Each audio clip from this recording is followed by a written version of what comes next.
FB tweet. Pinterest email send text message print.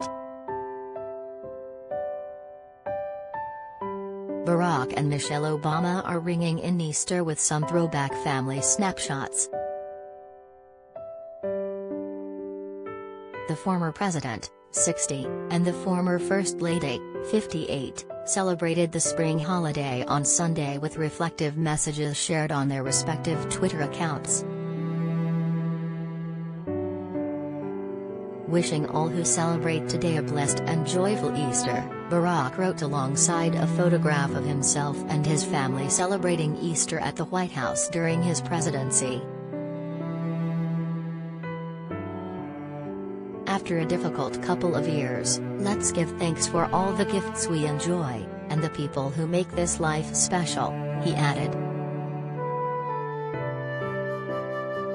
On her own page, Michelle shared a photograph of the family of 4 inside a church during an Easter service. Every Easter, I am reminded of the power of faith and community, the mother of 2 wrote alongside the family image. Wishing all those celebrating today a day of joy and renewal.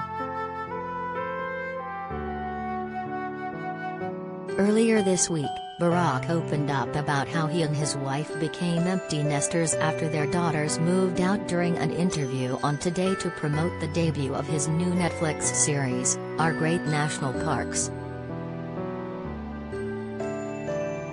Sasha, 20, is in college, while Malia, 23, graduated from Harvard University last spring, and is now a writer for the upcoming Amazon series Hive. You've been through it, do you have any tips for us as far as empty nesters?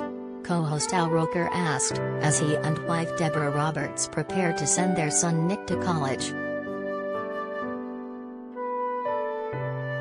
Well, first tip is you are going to weep copiously when you drop Nick off at college, but you can't let him see you cry, so you drop him off and then you quickly leave, and then you cry in the car, Barack said. The Obamas keep a family tradition of spending holidays in Hawaii, and the former president recommended using travel to see grown children.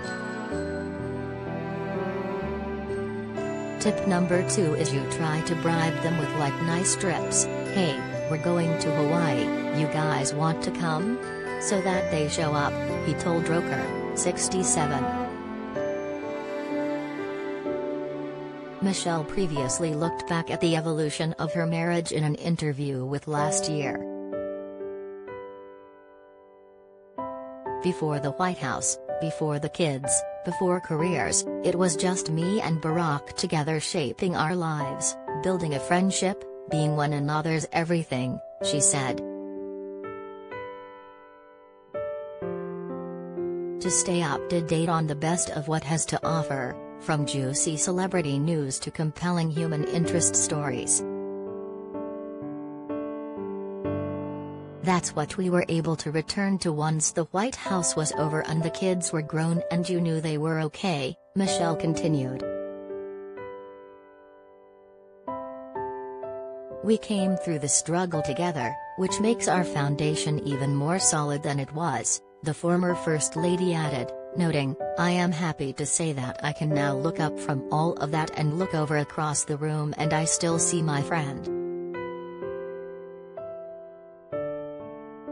Barack returned to the White House earlier this month for the first time in 5 years to celebrate the Affordable Care Act, a landmark piece of legislation that was passed during his time in office.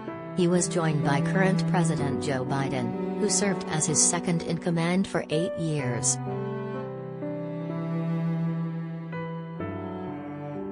He jokingly called Biden, 79, vice president at the beginning of his remarks and riffed about the changes that had been made in the White House since he took office.